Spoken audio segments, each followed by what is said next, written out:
নমস্কার বন্ধুরা, good morning. সকাল থেকে উঠে সব স্নান টান শেষ করে এখন ঠাকুর ঘরে এসে গেছি। দেখুন, ঠাকুরকে সুন্দর করে ফুল দিয়ে সাজিয়ে দিয়েছি। আজ মঙ্গলবার, তাই বজরংবলীকে একটু বেশি করে জবা ফুল দিয়ে সাজিয়ে দিয়েছি। তাই আজকে আমি একটু বিপদনাশিনী পূজা দিয়ে দেব। এখানে সব আমি এখন রেডি করে নিচ্ছি। আজকে মঙ্গলবার, অনেক দিন ধরেই ভাবছি পূজা দেব, কিন্তু আর দেওয়া হয়ে উঠছে না। তো সামনেই এখন পূর্ণিমা এসে গেছে, তাই আমি ভাবলাম আজকে পুজোটা দিয়ে দিই।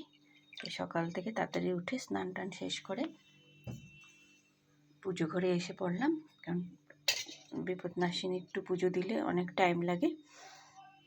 তাই একটু সকাল সকালে উঠে গেছি আজকে, উঠে সব কাজটা শেষ করে নিয়েছি। এখন মায়ের পুজো দিব, তারপরে মায়ের পাঁচালিটাও পরে নেব। এখানে সব কিছু রেডি করে নিয়েছি।